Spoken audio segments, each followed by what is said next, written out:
What's going on, everybody? King of Dragons 5000 here, coming at you with another figure review. Today we'll be having a look at the McFarlane Toys DC Multiverse Harley Quinn from Birds of Prey. And so here we have the Birds of Prey Harley Quinn pose and out of the packaging. Before we take a look at the figure, let's actually run through her accessories really fast. Harley Quinn does come with two accessories. She does come with her mallet, which is a really nice accessory. I do like the detailing on it. And then she does come with her egg sandwich. Her final accessory, of course, is the McFarlane display base, which comes with all the McFarlane figures. Other than that, Harley Quinn doesn't come with anything else. So with that out of the way, guys, let's actually have a closer look at the Birds of Prey Harley Quinn. And so here we have a closer look at Harley Quinn, and this is one figure I honestly never expected to get. When we did see this initially when McFarlane got the DC license, they should at least hinted that there was a Birds of Prey Harley Quinn, but that figure never came to light. Everybody assumed it was discontinued and cancelled. Turns out it was just on the back burner, because here we do have the actual figure in hand, and I'm not gonna lie to you, it's a pretty decent figure in its own right. I'm not a fan of the source material for this figure, nor have I seen the Birds of Prey movie, and I think my life would be better if I never see it. But what we have here is a pretty decent figure in its own right, so let's actually go over this figure really fast, guys. So we do have a look at Harley Quinn here, which I honestly thought it was the exact same head sculpt that we got with the Suicide Squad Harley Quinn, but that isn't the case. They're actually two different face sculpts, and something to point out is that it's also two different skin tones. I thought that they would be a little closer, that you could mix and match parts between them, but no, they actually don't share any parts between them, which is really surprising. Not even the shoulders are the same shape. So yeah, really interesting that we got a completely new sculpt with Harley Quinn, that there's no reuse for it. That's really interesting. I do like that. So having a look at the face, it's not as strong a likeness as the Suicide Squad version of Harley Quinn. That version has a much better head sculpt, but this one I think captures that pale look that Harley had in Birds of Prey, at least from what I could tell in the trailers. She of course still has her heart tattoo and Rotten right here on the side. Something that was surprisingly omitted from the Suicide Squad version is that she didn't have the tattoo right here on the side. Still looking really nice. It's not a nice 100% likeness to Margot Robbie. In fact, I think it doesn't resemble her all too well, but it still looks like Harley Quinn if she didn't have her mask and her regular suit on. You can see she does have the pigtails right here, where we have part of it pink, part of it blue. Unfortunately, we don't have any color in the ties up here in her hair, but I do like the fact that they did add some detailing in her hair. We can actually see some highlighting in there, at least some darker shades on the low part, so that is really good detail. I do like the fact that the few McFarlane figures we've had a look at have been adding more paint to the figure, so that's really nice. I do like that. So having a look at her costume here, she does have her many necklaces right here. We do have a dog tag that says Bruce on it. We have like a fish hook and several others here, and these are done really nicely. There are some areas that aren't painted, but for the most part they're done cleanly. On this shoulder we do have the mermaid and the J. At least it's supposed to be a mermaid with a J. I don't know, but we do have that tattoo. Going down to her arm, we have this tattoo, which was pretty nice. It's a really interesting take on Harley Quinn, and it's different than the one we got with the Suicide Squad Harley Quinn. There's some differences in placement of tattoos and color of tattoos, so yeah, it is completely different. And then on the back, we don't have the tattoo on his shoulder, which you still should see a little bit poking through right here, but yeah, you don't really see it here, which I can understand why they did kind of botch it with that original Suicide Squad Harley. So she is wearing a pink top right here, which is very nicely painted, although you can see on mine they did miss some areas. And then here we do have some of her belts that connect all her suit together. So that's a really nice little detail right there. And something I do like is that they didn't go the route of making this a separate piece and then this an overlay. All this is one complete overlay, so I really like the fact that McFarlane thought this figure through. Instead of cutting up parts of it, they made this entire suit one overlay, which I think works for the figure much better than if it was segmented. And speaking of her suit, there's a lot of detailing in here. Like, I'm just amazed at how much detailing is actually in this suit. Again, I have never seen Birds of Prey and I have no intention of seeing it, but what we have here is a very nice paint, or not just a paint, but the sculpt is very nice. You can see all the detailing right here in her gold outfit. Some of the diamonds have some texturing, then we have some smooth, and just the amount of detailing on it is impressive. Now, one thing I do have to point out is a difference in plastic between her legs and her kneecaps. The kneecaps are a harder plastic, so unfortunately they are cast in a different shade of gold, which is pretty noticeable under normal lighting, and I'm pretty sure you can tell right here that we have one shade of gold here, then two completely different shades right there. But that still continues the detailing onto her legs, going all the way down to her roller skates, which is a really interesting take on the figure.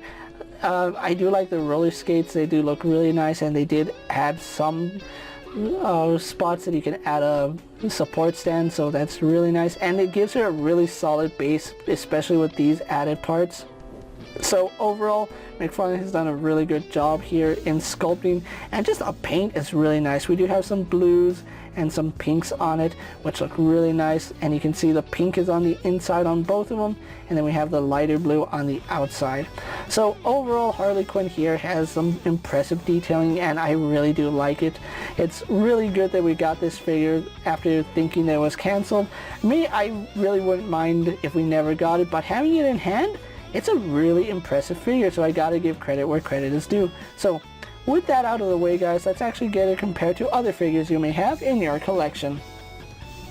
And so here we do have Harley Quinn posed next to a Marvel Legends Cyclops and a DC Multiverse Superman.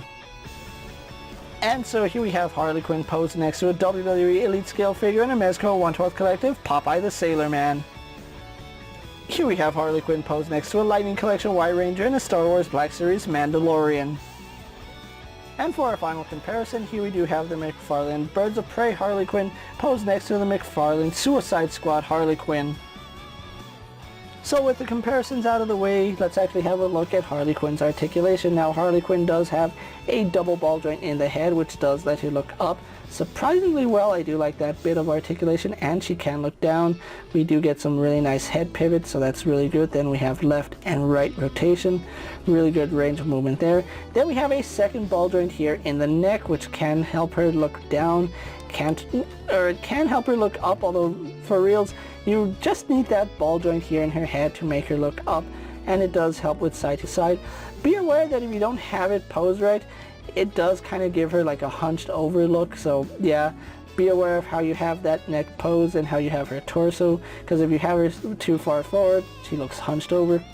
She does have a ball joint here in the shoulder, which does pivot forward and back, up and down, goes all the way around, no problem. Goes full 360, then out to the side to about right there. We do have a bicep swivel up high. We have a double bend here at the elbow, going pretty far. I do like that. Then we have a ball hinge here at the wrist, which does go up and down. Then we can rotate that to have in and out swivel. Not a fan of how big these ball joints are. I kind of wish that those were a little bit smaller and recessed into her wrist a little bit better. So we do have a ball joint here at the torso, which doesn't really provide too much back and forth movement. It does give us some side to side and some really nice rotation. Then we have another ball joint right here, which does go back to about right there. Doesn't go too far forward, unfortunately, and that's something we've noticed with a lot of McFarlane figures, is they don't have too much forward mobility. Does tilt to the side really nicely, and her overalls don't get in the way, so you can actually move her around really nicely. And because these are soft, they do get out of the way when you move her forward. So that's a pretty nice little feature. You can see them actually tense up when you move back, loosen when you move forward, so really good attention to detail there. Legs do kick forward to about right there. You just got to be careful when moving her thigh back, because you can end up getting it caught in her backside right there, so just be aware of that. Kicks out to the side, no problem. We do have a thigh swivel, although it doesn't work all too well. There is some swivel. Double bend at the knee, going to about that high. Then we do have rotation at the foot, a hinge in the ankle going back and forward. For forward-facing pin for rocker ankle, and you can end up giving her a true rocker ankle if you really wanted to. And because she is wearing rollerblades, or roller skates, excuse me, she does not have a toe hinge. So overall, Harley Quinn has some pretty good articulation with some really nice accessories. I do like the way she came out. So with that out of the way, guys, let's actually get Harley Quinn posed for my final thoughts, and then we'll wrap up this review. And so here we have the McFarlane DC Multiverse Harley Quinn from Birds of Prey pose for my final thoughts. And overall, this is a pretty impressive figure. I'm not gonna lie, really wasn't a fan of the movie and they decided to completely pass on it. But this figure is still pretty impressive, and given the source material, it is highly accurate to what we saw in the trailers and possibly the movie. Again, haven't seen it, so I really can't say if it is accurate to the movie. But I do like the accessories that she comes with. I do like the fact that we finally got the Harley Quinn mallet, the one that we first saw in the original Suicide Squad movie, which she never used. She opted for the bat, and I still think it's a really good accessory that they should have included with the Suicide Squad Harley Quinn. But overall, I'm pretty happy with this. I could do without the egg sandwich. That's something that I really could do with or without. But this Harley Quinn still turned out really nice, and I am really glad that McFarlane was able to take what we thought was a cancelled figure and actually give it to us. Now, because she is wearing what she is, the bare arms do leave a lot to be desired in terms of articulation, especially those really big ball joints. I really wish McFarlane would shrink the ball joints down and recess them a little further into the forearm. That way you get a little more natural movement, and they're not as egregious as this. At least they're not Dr. Fate bad. That is the one thing I can honestly say. They're bad, but they're not Dr. Fate bad. If you are looking for the Birds of Prey Harley Quinn, she is starting to hit stores at the time I'm making this video. I ordered mine off of Amazon, and I did pay about $20 for this Harley Quinn, which is a pretty decent price, seeing as how that's the price of all DC Multiverse figures, at least the solo ones without Build-A-Figure pieces.